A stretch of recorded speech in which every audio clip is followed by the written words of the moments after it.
ఏ విధంగా గడిచింది? మీరు ఎక్కడ దాకా చదువుకున్నారు? కొంచెం ప్రేక్షకులకు. సార్ నేను చిన్నప్పటి నుంచి ఇక్కడ ఎప్పుడన్నా ఎన్నికలు ప్రశాంతంగా ముగిశాయి. ఈ ఎన్నికలలో మీకు మీరు అనుకున్న కోరిక కూడా నెరవేరింది. సో ఏంటి సార్ చేనేతలకు ఈ ఎన్నికలు జరగాలని ఎందుకు అనుకుంటారు? చాలా సొసైటీలలో ఈ అధ్యక్ష పదవి కోసం కావచ్చు, సొసైటీలో చేనేతలకు కావాల్సినటువంటి కొన్ని అభివృద్ధి కార్యక్రమాలు కావచ్చు, ఏ విధంగా చేయబోతున్నారు సార్? చాలా అభిమాన మనిషిని. అప్పట్లో నేను మా ఊరికి కూడా పునరామలింగం అని కాంగ్రెస్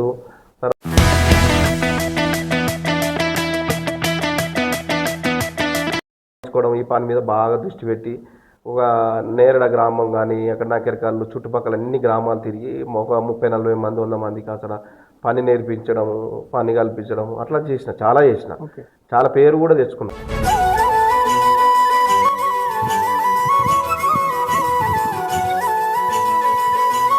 ఇట్లా అంతా అయిపోయింది. కొద్దిగా బిజినెస్ మీద, నా సొంత బిజినెస్ మీద హైదరాబాద్ పోయినా పని చేసుకుంటూ చేరిన విషయం, పని చేసుకుంటూ డెవలప్ అయిపోయినా.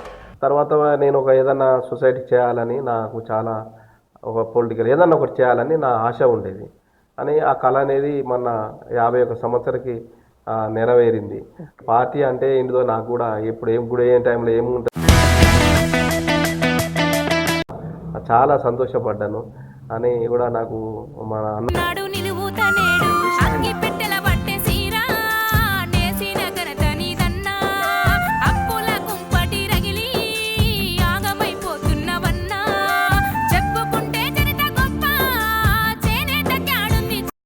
ఉంది.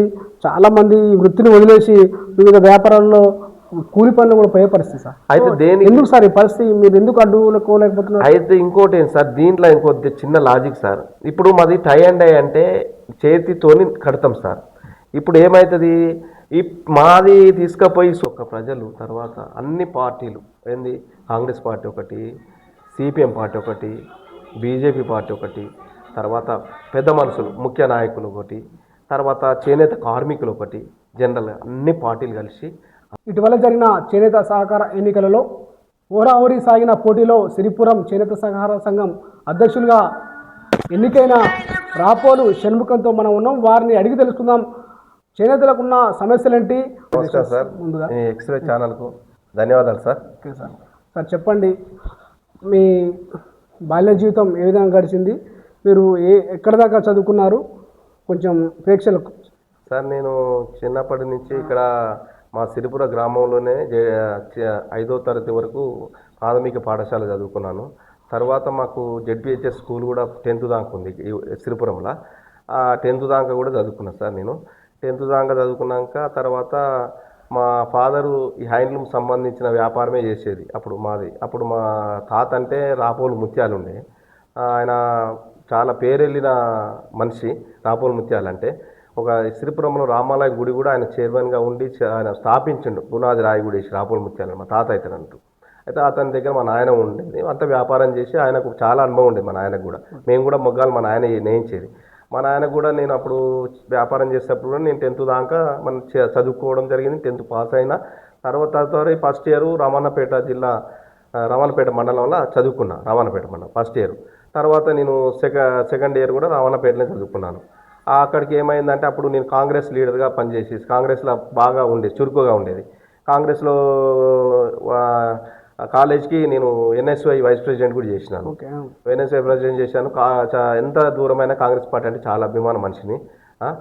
అప్పట్లో నేను మా ఊరికి కూడా పునరామలింగం అని కాంగ్రెస్, తర్వాత అప్పం రామేశ్వరము, చాలా మంది నాయకులు, పున్నెల్లప్ప పెద్ద మనిషి, తర్వాత చాలామంది నాయకులు ఉన్నారు. అయితే అప్పుడు వాస్తవంగా ఆ పార్టీలో నేను చురుగ్గా ఉండి రామన్నపేట కాలేజీలో ఉండేది, తిరిగేది, బాగా చేసేది. అట్లనే 10th ఇంటర్మీడియట్ అయిపోయాక నేను కొద్ది రోజులు ఏం చేసిన అంటే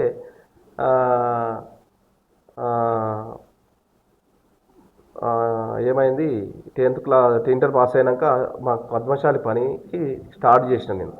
చేసి నేను ఇంటర్మీడియట్ అయిపోయాక నాకు అప్పుడు వయసు ఎంత, 21 ఇయర్స్. చెప్పండి సార్.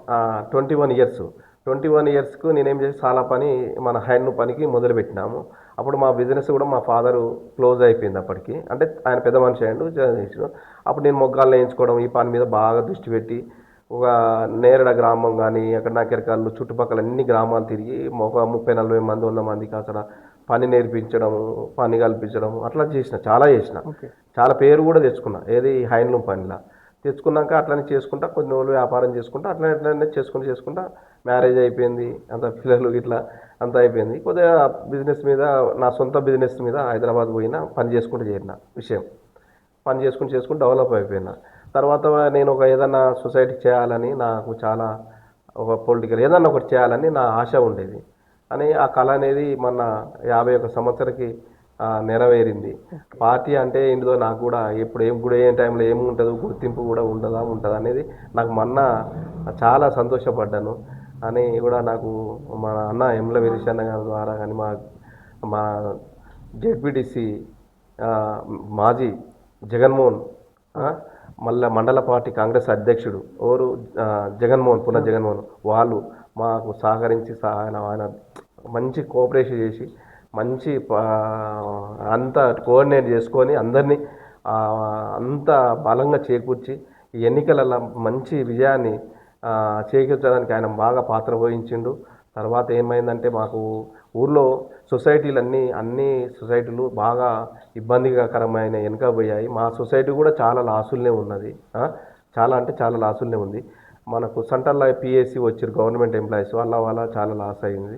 పరిపాలన 13 ఏళ్ళు ఎన్నికలు రాక అట్లా కూడా కొద్దిగా గ్యాప్ అయిపోయింది. తర్వాత ముందు ఎన్నికలు వస్తాయని చాలా ప్రయత్నాలు అందరూ మన పద్మశాలి కుల బాంధవులు అందరూ కూడా చాలామంది ప్రయత్నాలు చేయడము గవర్నమెంట్ మీద టీఆర్ఎస్ ప్రభుత్వం మీద 10 ఏళ్ళ ఒత్తిడి తీసుకొచ్చినా కానీ ఎన్నికలు జరిపేయకపోవడం. తర్వాత ఏమైంది కాంగ్రెస్ ప్రభుత్వం రాగానే మనకు చాలా ఏళ్ళకి వచ్చినాక రేవంత్ రెడ్డి గారు ముఖ్యమంత్రి గారు మన జౌలి శాఖ మంత్రి ఉమ్మల నాగేశ్వరరావు ఇదంతా ఆధ్వర్యం మన శైలజ కిరణ్ కుమార్ గారు వీళ్ళంతా కలిసి ఏదన్నా ఒకటి చేయాలని మేము కూడా చాలా ప్రోద్బలంగా ఉద్యమాలు కానీ అవి కానీ చాలా చేస్తున్నాము. మాకు చేనేత నేతన్నలు ఎప్పుడు వెనకకే కానీ ముందుకైతే చిన్న చూపే మమ్మల్ని చూసుడు మా వాళ్ళు ఎవరైనా కానీ. సో ఏంటి సార్ ఇప్పుడు చాలా రోజుల తర్వాత ఒక దశాబ్ద కాలంగా ఎదురు చూసినటువంటి చేనేత ఎన్నికలకు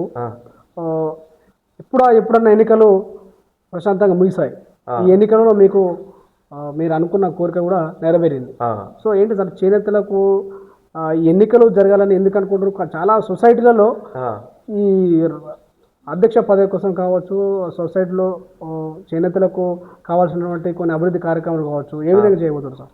ఏమంటే ఇప్పుడు ఎన్నికలు ఎందుకంటే ఇప్పుడు ఒక పాలకవర్గం అనేది 9 మంది ఉంటారు. ఎవరు ప్రెసిడెంట్ అని ఉంటారు, వైస్ ప్రెసిడెంట్ అంటారు, సెక్రటరీ అంటారు, ట్రెజరీ అంటారు, డైరెక్టర్స్ ఉంటారు. వీళ్ళకి ఏంటంటే సొసైటీలో ఏం జరుగుతున్నది మా వృత్తి మీద అవగాహన మాకుంటుంది.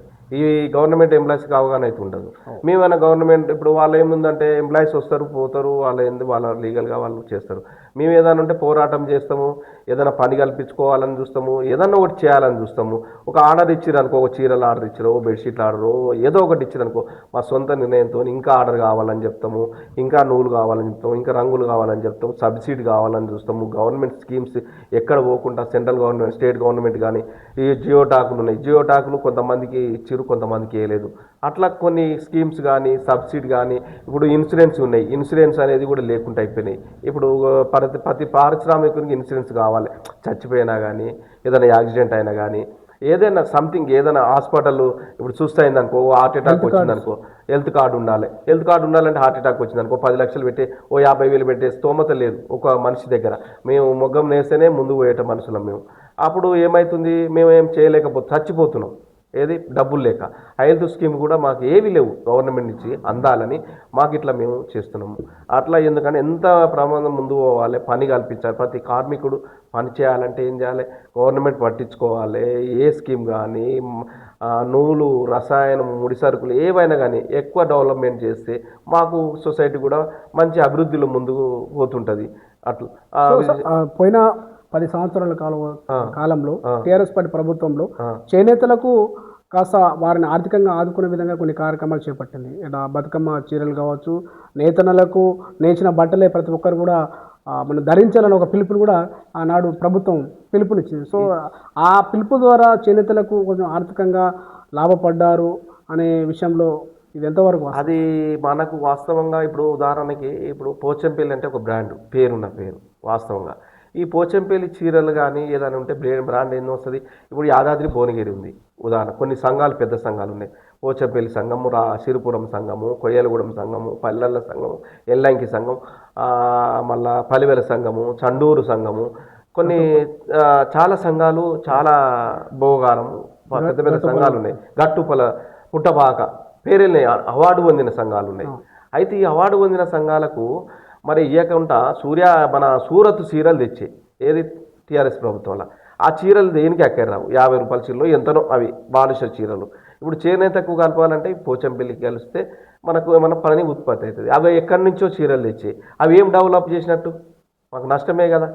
అవే చీరలు మనకు 10 రూపాయలు కల్పించాలంటే పని కల్పించాలి, అక్కడ సూరత్ ఎక్కడో వేరే స్టేట్ నుంచి తెచ్చి అవి కొనుక్కొచ్చి ఈ చేనేతలకు కల్పించిందని తప్పు కదా. సో అంటే ఇప్పుడు ఆ క్రమంలో పిలుపునిచ్చారు సార్, ప్రతి ఒక్కరు నేతన్న తయారు చేసిన వస్త్రాలను ధరించాలి ప్రతి సోమవారం అనే ఒక అధికారులు కూడా పిలుపునిచ్చారు సార్. అప్పుడు ఇచ్చారు. అంటే నేతన్నలను గుర్తించే పని ప్రభుత్వం చేయలేదా? చేయలేదు. ఏడ చేసింది? చేస్తే ఇప్పుడు మనకి ఎన్నికలు ఎందుకు రాలేదు?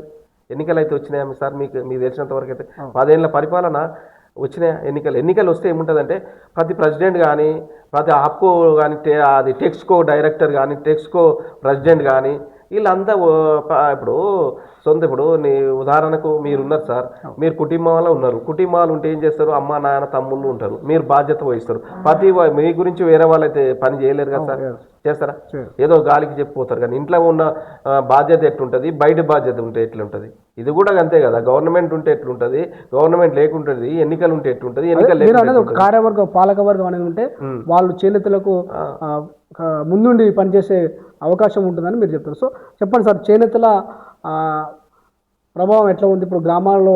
చేనేత కుటుంబాల పరిస్థితి ఎట్లా ఉన్నాయి సార్? ఇప్పుడు చేనేత సార్ మాది వాస్తవంగా ఒక ఫ్యామిలీ, ఒక ఉదాహరణకి భర్త ఉంటాడు, భర్త చేయాలి, భార్య ఉంటుంది, భార్య చేయాలి, పిల్లలు ఉంటారు, కొడుకు ఉంటే కొడుకు చేయాలి, బిడ్డ ఉంటే బిడ్డ చేయాలి, తల్లిదండ్రులు కూడా చేయాలి. ఈ పని ఒక్కరు చేస్తే ఈ పని బట్ట తయారు కాదు, అందరు చేస్తేనే ఓ బట్ట తయారవుతుంది.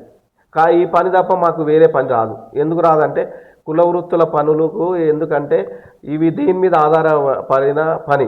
మాకు డబ్బులు లేక కూడా చదువులో కూడా మనం వెనుక పోతున్నాం. ఏంది ఉదాహరణకి MBBS సీట్ వచ్చిందనుకో, పైసలు లేక వెనుకకి అయిపోతున్నాం. ఒక చదువు మంచి పొజిషన్ చదవాలంటే కూడా మాకు బ్యాక్ సపోర్ట్ లేదు. ఓకే, అట్లా కూడా కొద్దిగా డాక్టర్ చేయాలన్నా కానీ, ఏదైనా ఈ గ్రూప్ ఎన్నో చదువులు ఉన్నాయి, ఎన్నో ఐఏ ఆఫీసర్ కావాలన్నా కానీ, ఎన్ని చదువుకోవాలంటే కూడా పైసలు కావాలి. పైసలు కావాలంటే సపోర్ట్ కావాలి. సపోర్ట్ కావాలంటే మనకు పని సక్రమం లేదు. సో ఇప్పుడు చాలా వరకు రెడీమేడ్ దుస్తులు మన మార్కెట్లోకి వచ్చేసి చేనేతల బతుకు మీద దెబ్బ పడిందని ఉంది. చాలామంది ఈ వృత్తిని వదిలేసి వివిధ వ్యాపారాల్లో కూలి పనులు కూడా పోయే పరిస్థితి సార్. అయితే ఎందుకు సార్ ఈ పరిస్థితి? మీరు ఎందుకు అడ్డుకోలేకపోతున్నారు? అయితే ఇంకోటి ఏంటి సార్, దీంట్లో ఇంకోటి చిన్న లాజిక్ సార్. ఇప్పుడు మాది టై అండ్ డై అంటే చేతితోని కడతాం సార్. ఇప్పుడు ఏమవుతుంది, మాది తీసుకుపోయి సూరత్, బయటి మహారాష్ట్ర, వేరే స్టేట్లలో ఏమవుతుందంటే అవి పెయింటెడ్ చేస్తారు. సేమ్ ఉదాహరణకి ఒక 100 రూపాయల వస్తువుని వాళ్ళు ఏం చేస్తారు, 20 రూపాయల తయారవుతుంది సార్. ఇది చేతితో చేసాం కదా, అదో పెయింటింగ్. అయితే పెయింటింగ్ అయ్యేవరకు ఏమవుతుంది, దాన్ని కాపీ కొట్టడం వల్ల వాళ్ళు ఇది 100 రూపాయల వస్తువు అంటే కొంత కస్టమర్కి తెలియదు. హ్యాండ్లూమ్ తెలిసిన వాళ్ళకు తెలుస్తుంది. కొంతమంది తెలియని వాళ్ళు ఏంటంటే అరే ఇంత తక్కువ వస్తుంది కదా, ఇది అది ఒకటే తీరా అని అనుకో. పెయింటింగ్ ఏమవుతుందంటే ఇట్లా పైన ఉంటుంది, పెయింటింగ్ వస్తుంది, ఇదే డిజైన్ పెయింటింగ్ వస్తుంది. ఈ హ్యాండ్లూమ్ ఏంటంటే 2 in 1, ఇక్కడ ఇట్లా వేసుకోవచ్చు, ఇట్లా హ్యాండ్లూమ్కు డిఫరెన్స్ ఉంటుంది అన్నట్టు. అయితే ఇంకోటి ఏదైనా మొగ్గం వేసిన బట్ట ఏముంటుందంటే పోగు ఆడుతుంది కదా సార్. ఆ పోగు ఆడడం వల్ల బట్టకు కొన్ని ఏళ్ళు సర్వీస్ ఇస్తుంది. ఆ పోగు అనేది ఇట్లా తొక్కడం వల్ల, ఏది మనం మొగ్గనేయడం వల్ల ఈ పవర్లు ఈ పెయింటెడ్ చేసిన దానికో ప్లేన్కి ఒకటే సీదా పోతుంది. అదే నన్ను కూర్చున్నా కానీ దాన్ని పాలిపోతుంది, అది సర్వీస్ ఇవ్వదు ఎక్కువ. ఇది హ్యాండ్లూమ్ది ఎన్ని రోజులైనా బట్ట చినగదు, రంగు అట్నే ఉంటుంది. అట్లా దానికి కొన్ని ఉంటాయి అన్నట్టు హ్యాండ్లూమ్ దానికి కొన్ని తెలియక, కొంతమంది కస్టమర్కి ఇవి తెలియక కొన్ని అట్లా అని ఆ ఉద్దేశం మీద కూడా మా వ్యాపారాన్ని చాలామంది ఇక్కడ ఒరిస్సా కానీ, సూరత్ కానీ, వలస కానీ చేసి ఖరాబు చేసారు వ్యవస్థను కూడా. ఇప్పటికి కూడా మా వ్యవస్థ మంచిగా నడిస్తే, మంచి గవర్నమెంట్ మంచిగా ఇచ్చి మంచిగా చేసి ఉంటే మమ్మల్ని మాకు కూడా ఇంకొకటి ఏంటంటే మా కోరిక కూడా మాకు ఎమ్మెల్యే కానీ మంత్రి కానీ ఎంపీ కానీ పెద్ద నాయకులు మా నాయకులు లేరు. అదొకటి కూడా మేము వెనక పోతున్నాం చాలా.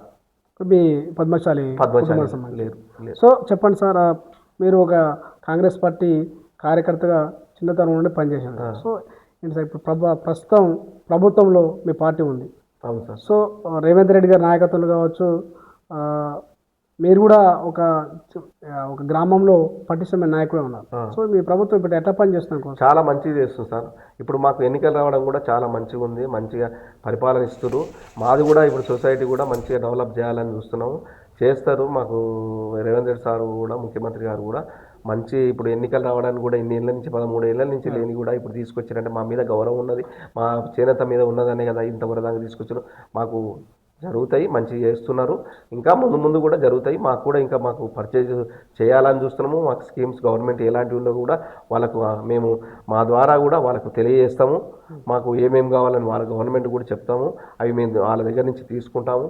ముందు ముందు అన్ని పనులు సామరస్యంగా జరుగుతుంటాయి, పోతుంటాయి. ఇప్పుడు మీ గ్రామాల్లో చాలామంది పద్మశాలలో సొంత ఇల్లు లేని వారిని కూడా చాలామంది ఉన్నారు. సో ఏంటి సార్ ఆ పద్మశాలను గుర్తించి ప్రత్యేకంగా వారికి ఇందిరమ్మ ఇల్లు కానీ తదితర ప్రభుత్వ సంక్షేమ పథకాలు అందించే కార్యక్రమాన్ని చేపడతారా సార్? చేపడుతున్నారు సార్. ఇప్పుడు ఇస్తారు కొంతమంది కూడా ఇచ్చారు. ఇంకా కూడా ముందు కూడా పద్మశాలీలకు ఇందిరమ్మ ఇల్లులు ఈ ఊర్లో వచ్చినాయి, ఇంకా ఇస్తున్నారు.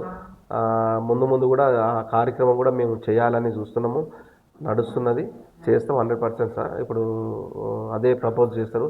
మాకు ఎమ్మెల్యే గారు కూడా చాలా మంచి, వేముల వీరేష్ అన్న కూడా మస్తు హార్డ్ వర్క్ మా మీద వాస్తవంగా చాలా పద్మశాలకు చాలా చేయూతనిస్తున్నాడు, మంచి సహాయం చేస్తున్నాడు. ఏదున్నా కానీ మా ఎమ్మెల్యే గౌరవనీయులు వేముల వీరేష్ అన్న గారు చాలా చేస్తున్నాడు మాకు.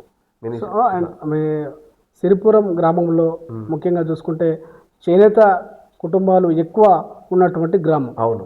సో ఇక్కడ చేనేత ప్రభావం, చేనేత నుంచి వచ్చిన నాయకులు ఎంతోమంది చాలా పార్టీలలో చాలా పదవులలో కూడా పనిచేస్తున్నారు.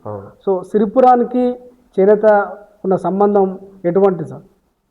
సిరిపురం అనేది ఇంకోటి ఏంటంటే సార్, ఇది ఒక పాపులర్ కావడానికి ఒకటి ఏంటంటే, నేను చిన్నగా ఉన్నప్పుడు, నేను ఒక 20 years ఉన్నప్పుడు, ఇది మీకు తెలుసు బెడ్షీట్ అనేది ఒకటి ఉంటుంది, బెడ్షీట్ పోచంపల్లి బెడ్షీట్ అని మీరు కూడా వినొచ్చు. అది అప్పుడు 30 ఏళ్ళ కింద ఫస్ట్ రావడానికి ఈ ఊర్లో గజంపాపయ్య అనే మనిషి ఉండేది, పెద్ద మనిషి. ఫస్ట్ బాలాజీ ఐన్లూమ్ అనేది బెడ్షీట్లని ఆర్డర్ పట్టుకొచ్చారు సార్.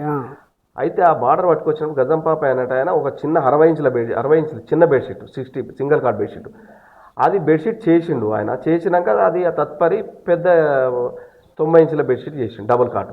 అక్కడి నుంచి పునర్వైభవం బెడ్షీట్ల అనేది సిరిపురానికి ఎక్కడ తయారు కాదు, టోటల్ ఇండియాలో. పేరేమో సిరిపురం, పేరు పోచంపల్లి బెడ్షీట్ తయారడం. అది పునాది చేసింది మా ఊరికి, గౌరవంగా చేసిందంటే 90 ఇంచుల బెడ్షీట్ అనే పేరు. ఎక్కడ దొరుకుతాయంటే బెడ్షీట్ అనే టోటల్ ఇండియా మొత్తం తెలుసు, అన్ని స్టేట్లకు కానీ సప్లై ఉంది. అలా మస్సెస్ బెడ్షీట్ తయారవుతాయి, కాటన్ బెడ్షీట్ తయారవుతాయి. కాటన్ అనేది ఇక్కడ ఎక్కువ. అప్పుడు పట్టు మొగ్గాలు నేసిరు, ఇప్పుడు మస్సెస్ నేసిస్తారు. అన్ని ఆల్ వెరైటీస్ ఈ ఊర్లు ఉన్నాయి. ఇప్పుడు పుట్టపాకు ఉందనుకో పట్టు ఉంటుంది, గట్టుపల్లి ఉందనుకో పట్టు ఉంటుంది, పోచంపల్లి ఉంటుంది అనుకో పట్టు ఉంటుంది, ఇట్లా కోయిలు కూడా ఉందనుకో హ్యాండ్లూమ్ ఉంటుంది, కాటన్ ఉంటుంది. ఈ ఊర్లో మస్సెస్ ఉంటుంది, పట్టు ఉంటుంది, ఫ్యాబ్రిక్ ఉంటుంది, మళ్ళా తర్వాత బెడ్షీట్లు ఉంటాయి. మేము ఎక్స్పోర్ట్ ఆర్డర్ వచ్చినా ఇక్కడ ఏరియాలో అన్ని డెవలప్మెంట్ చేస్తాం సార్. ఇక్కడ సిరిపురం గ్రామంలో మీ స్థానిక ఎమ్మెల్యే వేముల వీరేశం ఏమన్నా స్పెషల్గా ఏమైనా గ్రామంలో సంక్షేమ కార్యక్రమాలు చేపట్టారా సార్? చాలా చేశారు సార్, చాలా చేశారు, చాలా చేస్తున్నారు, ఇంకా చేస్తాడు. సంక్షేమ రోడ్స్ కానీ ప్రతి ఒక్కటి ఏది ఉన్నా కానీ ఆయన గవర్నమెంట్ ఎక్కడ ఏమి వచ్చినా కానీ ప్రతి మనిషికి పార్టీ గురించి కాకుండా ప్రతి ఒక్కరికి ఏది ఉన్నా సహాయమైన ఏదైనా అందిస్తాడు. ప్రతి పోయినా కానీ ఇంటికి పోతే ప్రతి వానికి స్పందించి ఏది ఉన్నా కానీ హాస్పిటల్ అయినా ఏది ఉన్నా కానీ ఆయన చాలా స్పందించి ముందుకు అందరినీ ఎవరినైనా పార్టీలు వేరే పార్టీ అయినా ఆయన సాయం చేస్తాడు. ఆయన ప్రజల మనిషి. ఓకే. సో చెప్పండి సార్, ఇంత హోరాహోరి సాగిన ఎన్నికలలో మీరు విజయం సాధించారు. అవును సార్. సో ఇది షణ్ముఖ విజయం అనుకోవచ్చా, లేకపోతే ఎన్నో ఏళ్ళుగా ఎదురు చూస్తున్న చేనేత కార్మికుల విజయం అనుకోవచ్చా? సో ఏ విధంగా మిమ్మల్ని గెలిపించడానికి కారణం ఏంటి సార్? సార్ నాకు మా ఊరు ప్రతి ఒక్క ప్రజలు తర్వాత అన్ని పార్టీలు ఏంది కాంగ్రెస్ పార్టీ ఒకటి, సిపిఎం పార్టీ ఒకటి, బీజేపీ పార్టీ ఒకటి, తర్వాత పెద్ద మనుషులు ముఖ్య నాయకులు ఒకటి, తర్వాత చేనేత కార్మికులు ఒకటి, జనరల్గా అన్ని పార్టీలు కలిసి అందరి ఆశీర్వాదం వల్ల అది ఘన సాధించడం ఒక్కరు అనేది కాదు, ప్రతి ఒక్కరి ఆయన పనిచేసేవాళ్ళు ప్రతి ఒక్కరి పార్టీలు అటు ప్రతి ఒక్క సమన్వయం చేసుకుంటూ అందరిని కలిసి ఈ విజయానికి ముందు సాగిన విషయం. సో ఏంటి సార్ ఇంత పోటీ ఎందుకుందంటే సార్ చాలామంది చాలా చోట్ల నాయకులు చాలా డబ్బు కూడా ఖర్చు పెట్టారు. సో ఇంత ఈ అసలు చిన్న ఓట్లకి ఒక కనీసం ఒక 500-600 ఓట్లకి చిన్న సంఘాలకి లక్షలాది రూపాయలు ఖర్చు పెట్టిన పరిస్థితి. సో చేనేత ఇంత ఖర్చు పెట్టి గెలవాల్సిన అంత పదవి సార్ అది? అంటే మా దగ్గరనైతే డబ్బులు అయితే ఖర్చు పెట్టలేదు సార్. మేమైతే డబ్బులు ఎవరేమి ఖర్చు పెట్టలేదు. మామూలుగా క్యాజువల్గా మామూలుగా ఓటు అడగడం, ఎవరు మంచి పరిపాలన ఇస్తారు, ఎవరు గవర్నమెంట్ ఏది ఉంది, మనకు రేపు ముందు ఫ్యూచర్ ఏంది, స్కీమ్స్ ఏంది, సబ్సిడీ ఏంది, ఆ వీటి కోసము గవర్నమెంట్ ఉంది కాబట్టి దానికి అన్ని పార్టీలు కలిసి ప్రిఫరెన్స్ ఇచ్చి తపరు అన్ని ముందుకు జాగడం జరిగింది. ఈ డబ్బు విషయం అయితే ఏం లేదు సార్. అట్లా చాలా చోట్ల పోలీస్ పికెటింగ్ బందోబస్తు మధ్య ఎన్నికలు చాలా చోట్ల దాడులు కూడా జరిగాయి. సో ఏం సార్ ఈ చేనేతలను ఇంత ప్రభావితం చేసేది? ప్రభావితం అంటే ఈ చేనేత గురించి ఏంటంటే వాస్తవంగా 13 సంవత్సరాల నుంచి ఎన్నికలు రాకపోవడం వల్ల అందరికీ ఆశాజీవులు ఉంటారు. ప్రతి ఒక్క మనిషికి ఏదో ఒక పదవి చేయాలని ఉంటుంది మనిషి అన్నవాడు ఓడైనా. దానికోసము అంతేగాని డబ్బు గురించి కాదు, వేరే గురించి ఎవరు అలాంటివి ఏం లేవు అట్లా. సో చెప్పండి సార్, సిరిపురం చేనేత కుటుంబాలకు మీరు చేయబోయే మొదటి అభివృద్ధి కార్యక్రమం ఉంది. త్వరలో స్థానిక మీ ఎమ్మెల్యే గారిని విప్ గారిని కలిసే అవకాశం ఉందా? ఎటువంటి నివేదిక ఇవ్వబోతున్నారు సార్? సార్ నేనేమంటున్నానంటే ప్రతి కార్మికునికి, ప్రతి పారిశ్రామికునికి పని లేదు, పని కల్పించాలమ్మా మేము ప్రతి ఒక్కరి. ఏది మన వర్క్ అనేది ముఖ్యం. నూలు కానీ, రంగులు కానీ, పైసలు కానీ, డబ్బులు కానీ, ఇన్సూరెన్స్ కానీ, గవర్నమెంట్ ఏ స్కీమ్ కానీ, ఏది కానీ ఇంకా ఇంకా ఇంకా ఇంకా ఎన్ని అని అవకాశాలు ఎన్ని ఉన్నా కానీ తీసుకురావడం, ప్రతి పని కల్పించడం, ఇంకా దాన్ని ఎట్లా డెవలప్ చేయాలి, ఎట్లా ఇంకా ముందు తీసుకురావాలి. ఒకప్పుడు మా దగ్గర సొసైటీలో మాకు పండుగలు వస్తాయి. దసరా అనేది, దీపావళి అనేది, రాఖీ పౌర్ణమి, చవితి పండుగ అనేది.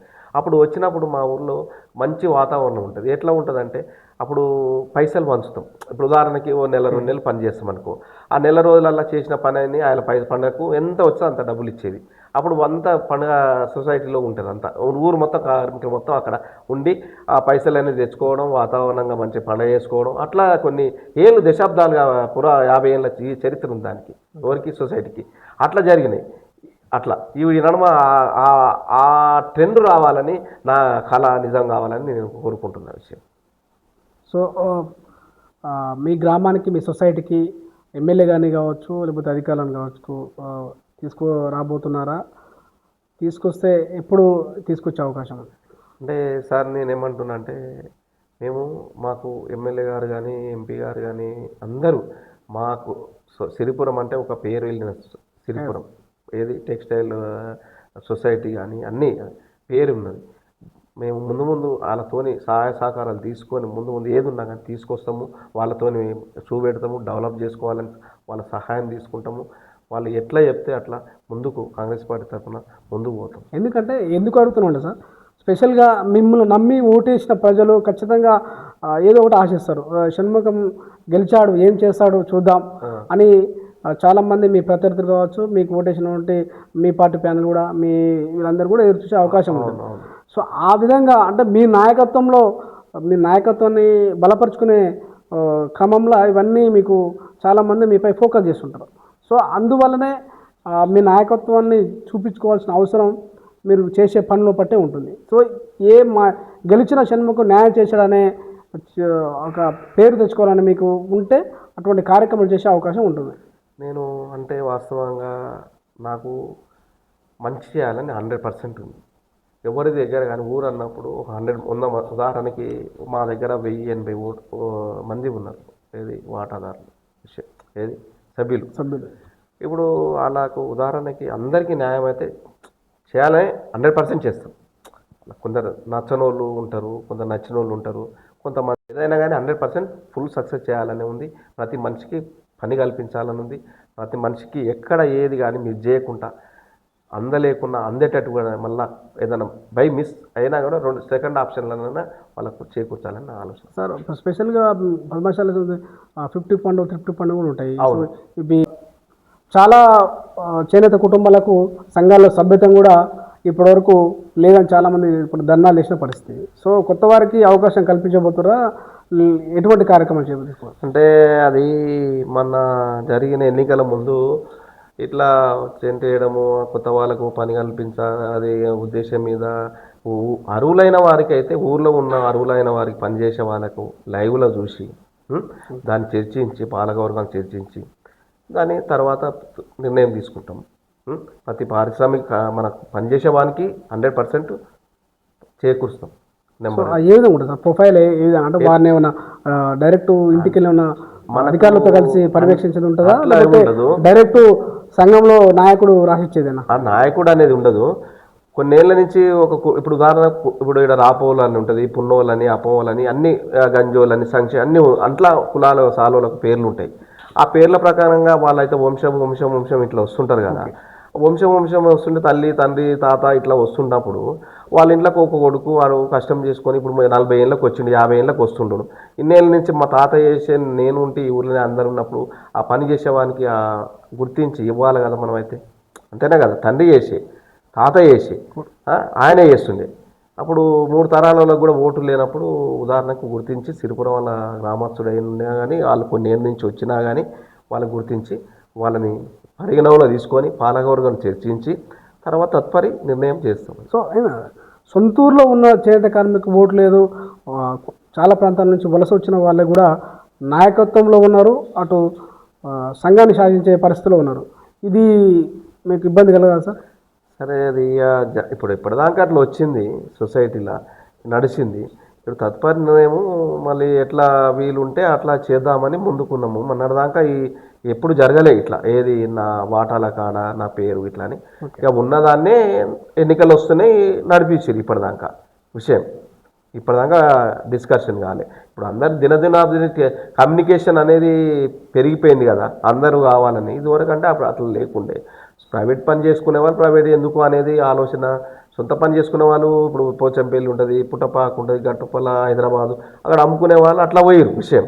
సొసైటీ చేసే వాళ్ళు సొసైటీ వేరు, ఆలోచన రాలే. ఇప్పుడు మొన్న రీసెంట్గా వాళ్ళకు మాకు కూడా కావాలి, మేము కూడా పని చేస్తామనే ఉద్దేశం మీద వాళ్ళు మాకు సొసైటీ వాటా కావాలి, మాకు కూడా పేరు కావాలని, మేము కూడా గిన్నేళ్ళ నుంచి ఉంటున్నాం, మేము కూడా పని చేస్తాం అని వాళ్ళు కూడా ఉంటుంది కదా. సో మీరు చెప్పండి సార్, మీ కొత్తగా వారు మా అధ్యక్షుడు వచ్చాడు మాకు ఓటు ఇచ్చే అవకాశం ఉందన్నా, మీరు ఇచ్చే సూచన ఏంటి ఫైనల్గా వాళ్ళకి ఇచ్చేది ఏం లేదు. వాళ్ళ కుటుంబం గురించి కానీ వాళ్ళ తండ్రి కానీ వాళ్ళ తాత కానీ పూర్వం సిరిపురం ఉండి వాళ్ళకి ఎవరికి ఓటు ఉంది ఎవరికి లేదు అని పరిగణనలో తీసుకొని దాన్ని ఆలోచించి పాలకవర్గం తీసుకొని అంతా కూర్చొని అది ఒక టైం ఉంటుంది. దాన్ని కూడా ఎప్పుడు చేయాలనేది మన ఆఫీసర్ ఇట్లా ఉంటుంది, దానికి ఏడీ ఆఫీసర్ అని ఉంటుంది గవర్నమెంట్ నుంచి. దాన్ని పరిగణన తీసుకొని ఆలోచన చేసి దాన్ని ముందు చేస్తాం. అట్లా చాలామంది చేనేత కార్మికులు సార్ రోడ్డు ఎక్కిన పరిస్థితులు ఉన్నాయి. మాకు గవర్నమెంట్ నుంచి ఎటువంటి సంక్షేమ కార్యక్రమం అందట్లేవు, మాకు పింఛన్లు కావాలి, సబ్సిడీ లోన్లు కావాలని ఫైట్ చేస్తున్నారు. సో ఏంటి సార్ ఇది? ఇప్పుడు వాస్తవంగా చెప్పాలంటే భార్యాభర్తలు ఉంటారు, వాళ్ళు మొత్తం దినమంతా ఉదయం నుంచి నైట్ వరకలా పని చేసుకోవాలి, మొగ్గం పని చేసుకోవాలి, చిటికీలు అద్దుకోవాలి, రంగు అద్దుకోవాలి. వాళ్ళకు ఏం గిట్టుబాటు అవుతలేదు. కాబట్టి గవర్నమెంట్ కానీ చూసి మమ్మల్ని చూసి ఒక 6,000 పింఛన్ ఇస్తే 6,000 వేరే భర్తకు కానీ భార్య కానీ 6,000 ఇస్తే మాకు రైతు బంధువు లేదు, రైతు భరోసా లేదు, ఇవన్నీ మాకు ఏది గవర్నమెంట్ నుంచి కానీ మాకు అసొంటి లేవు. అట్లాగని ఏదన్నా మాకు 10 మనిషికి ఒక 10,000 10,000 అని ఇట్లా ఇస్తే మాకు కూడా బాగుంటుంది కదా. కాకపోతే పింఛన్ రూపంగా 6,000 ఇచ్చి ఇద్దరు భార్యాభర్తలకు 6,000 ఇస్తే మాకు దానిలోనన్నా కొద్దిగా కలిసి వస్తుంటుంది కదా, ఆ కుటుంబం నిలబడిపోతుంటుంది కదా. కుటుంబం అనేది కొద్దిగా కోఆపరేషన్ వచ్చినట్టు కొద్దిగా క్రమబద్ధంగా కొద్దిగా నిలబడిపోతుంటుంది విషయం. ఇప్పుడు గవర్నమెంట్ నుంచి ఏ స్కీమ్ వచ్చినా కానీ మాకు స్కీమ్ అందాలి. తర్వాత మనకు బ్యాంకు నుంచి కానీ రుణాలు కానీ రావాలి, వడ్డీ లేకుండా రుణాలు కావాలి, మొగ్గాలకు కానీ పెట్టుబడులు లేవు. ఇప్పుడు ఉదాహరణ పెట్టుబడి అని రైతు భరోసా చేస్తున్నారు, ఏది కారుకు ఎకరానికి 6,000 అనేది. మాకు కూడా అట్లా అదే టైప్లో మాకు ఒక 6 నెలలకు ఒక పంట లెక్క అన్నట్టుగా మాకు ఒక స్కీమ్ లెక్కనైనా కానీ ఏదో ఒకటి ఎకరాన్ని కాకుండా కానీ మొగ్గాలను ఇద్దరు మనుషులు ఉన్నారనుకో ఇంట్లో ఫ్యామిలీకి ఆధార్ కార్డు ఉంటుంది, తర్వాత ఫ్యామిలీ మెంబర్స్ ఉంటుంది, అట్లా ఓ విధంగా ఎన్ని మొగ్గాలు ఉన్నాయి దాని ప్రకారంగా కొద్దిగా స్కీమ్ లెక్క, కొద్దిగా పెట్టుబడి లెక్క, రంగులకు రసాయనకు ఏదో దానికి మాకు కూడా ఇంత రైతు భరోసా లెక్క మాకు కూడా ఇంత స్కీమ్ లెక్క మాకు కూడా ఇస్తే గవర్నమెంట్ ఆదుకుంటే మాకు కూడా చాలా సంతోషపడతాం కదా. మాకు ఇప్పుడు ఏమంటారు, రైతు ఫస్ట్ అంటారు, తర్వాత చేనేత అంటారు. రైతుకు ఎన్ని విధాల ఫస్ట్ రోడ్ ఎక్కేది రైతే, ఏది ధర్నాలకైనా రైతే, ఒడ్డు కొనకుండా రైతే, తర్వాత వరిసేను ఖరాబ్ అయితే రైతే, ఎన్నో ఉన్నాయి రైతులకు. మా పద్మశాలి చేనేత బట్ట తయారు చేసే వాళ్ళకి మాకు ఏ స్కీమ్ ఉంది, ఎక్కడ ఉన్నది, మాకు ఎప్పుడు ఏమైనా ఉన్నదా? అది తుఫాన్ వచ్చినా వాళ్ళకే ముందు ఉంటుంది, వరి ఖరాబ్ అయిన వాళ్ళకే ఉంటుంది, రోడ్డు మళ్ళీ వరి ఒడ్లు కొనుక్కుంటే వాళ్ళకే ఉంటుంది, అన్నీ వాళ్ళకే ఉంటాయి. రైతు తర్వాత చేనేత కార్మికుడే కదా. చేనేత కార్మికుడు అన్నప్పుడు కూడా మాకు కూడా ఏదో విధంగా ఒక స్కీమ్ అందాలి కదా, మాకు కూడా మమ్మల్ని కూడా ఆదుకోవాలి కదా. కొంచెం 6,000 పింఛన్ అని చేసేవి కాబట్టి గవర్నమెంట్ నుంచి కూడా మాకు లోన్స్ కానీ ఏదన్నా ఒక విధంగా సబ్సిడీ కానీ, ₹1,00,000 ఇచ్చే 50,000 సబ్సిడీ అని ఉంటట్టు కానీ, 0 వడ్డీనే కానీ ఏదో గవర్నమెంట్ మాకు ఇస్తే బాగా మేము కూడా ముందు చాలా పోతుంటాం కదా. ఎవరికి అర్హత కానులు ఎవరు చూసుకుంటాం, వాళ్ళకు శాయశక్తుల ఈ ఇయర్ కాకుండా నెక్స్ట్ ఇయర్ అన్నా మళ్ళీ ఆప్షన్ పడ్డప్పుడు అది వాళ్ళకు అందరికీ న్యాయం చేకూర్చి వాళ్ళకు జియోటాక్ వచ్చేటట్టు చేస్తాం, వాళ్ళకు 100% చేసి చూపెడతాం. ఓకే.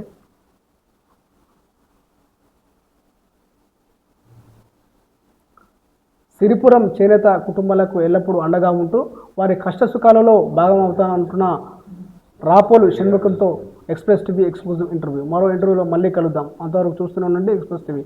కెమెరామెన్ బాలుతో రాజశేఖర్, రామన్నపేట నుండి.